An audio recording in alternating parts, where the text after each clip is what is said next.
What's up everybody, welcome back. And before I get into it, yes, I'm doing another Oreo recipe. And if you're the 1% of people in the entire world that don't like Oreos, maybe this recipe is not for you. But if you're the other 99%, this recipe is definitely for you. I'm about to make a no-bake, or if you want to bake it, Oreo cheesecake, guys. It's going down. Let's get on with the recipe. Now look, I'm saying this is an Oreo cheesecake, and when I say Oreo, I'm talking about an entire mega family double stuffed Oreo pack. But with all those Oreos, I'm using them in different ways. The first way is for the crust, and that's why I'm crushing these up into a fine powder. But the crust needs help.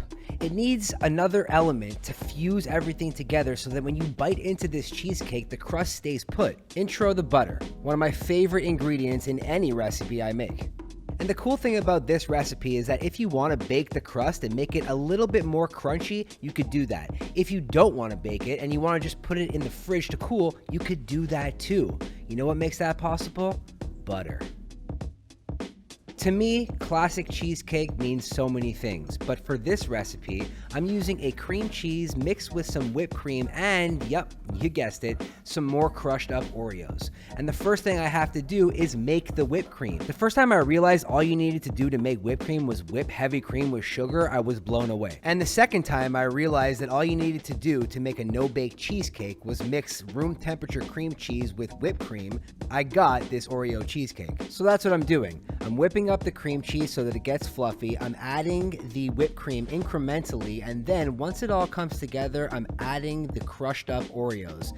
That's all you need. You could really just eat this with a spoon if you wanted to, but this is not a spoon cake. It's a cheesecake. Once everything is mixed, you could put it in the fridge to cool. You could actually just eat it as is, like a cheesecake mousse, but we have an Oreo crust that we got to deal with. Separate the cookie sandwich with one side with the cream and one side without. Using the cream side, place them face down on the bottom of the pie crust. This is going to add another element of Oreo cookies. Then add the Oreo cream cheese mix to the bottom of the pie. Using the other half of the separated Oreos, crush them on top of the entire pie in an even distribution.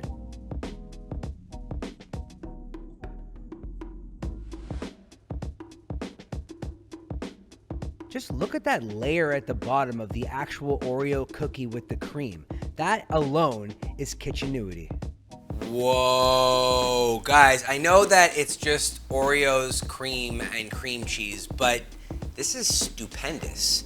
The crispy, crunchy, buttery Oreo crust is an amazing complement to the tart, yet surprisingly light Oreo cream cheese filling. Now you could bake the crust if you want, or you could not bake it and put it in the fridge. It'll give you the same sensation of delicious Oreo flavors. Now, you might think there's a lot of Oreos in here, and it's probably a little overpoweringly sweet, but surprisingly it's not. Let's find out, shall we? It's Oreo paradise. There is so much Oreo going on in here, it's crazy. But, like I said, the tartness of the cream cheese and the lightness of the whipped cream mixed with the just sheer awesomeness of the Oreos gives me the feeling that I want to go in and eat some more. Now I could save this pie, put it in the fridge or freezer, but for now, I'm gonna eat these two pieces. I hope you guys like this video, and I hope that you get to try the recipe one day. Check out the recipe link in the description down below. You can hit up recipechampions.com, where I try and publish one recipe every single week, including this one. Have a good one. Bye. Hope you guys enjoyed that video. If you want to become a recipe champion in your own home, head over to recipechampions.com for all my published recipes. You can learn how to make crazy things like Fruity Pebbles cheesecakes or even an Eggs Benedict burrito. Go check it out and learn how to turn yourself into a recipe champion.